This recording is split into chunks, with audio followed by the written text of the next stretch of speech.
But children shouldn't be taught about, in my personal point of view, shouldn't be taught about sex at a young age anyway.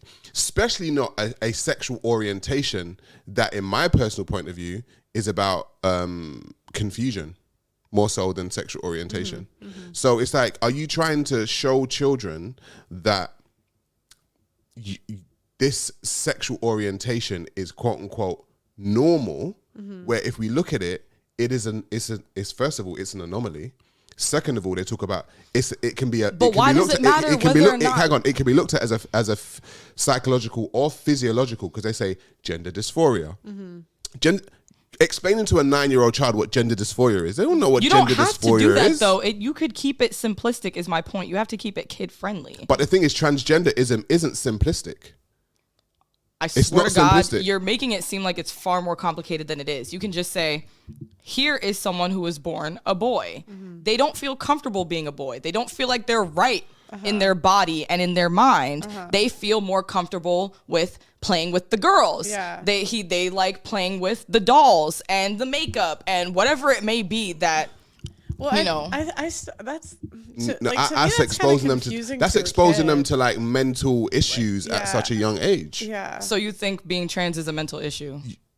Of course it is. It's not a biological one. You don't have to say of course. Yeah, take it down a notch. No, but it's true. It's not a biological one. It's a mental one, right? If you think you're something that you're actually not, that's in your head. Just like you think you're a 10 out of 10. What? I never said that. You think you're an 11 out of 10, which is in your head.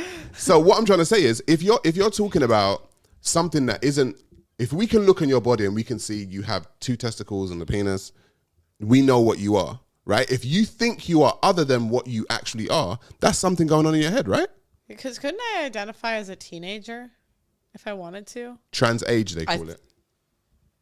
No, I'm serious. Like, no, I've gone into this. What if I said I feel 17? Yeah. I am 17. Well, that would genuinely be something that you'd have to work with. And being someone who studies psych, that would more than likely be a trauma response. Because so is transgenderism a trauma response? I was not done speaking. People who struggle with their age, at least, right? Who still feel like they're stuck in their teen years or even childhood years, usually experience some sort of terrible trauma at that age in their life, and that's where they feel emotionally and physically stunted. Yeah. So that's why, like, maybe later on they still act a certain way for years. But it's interesting because you're kind of saying like that's like a mental disorder a little bit. No, I can say that with peace. Yeah.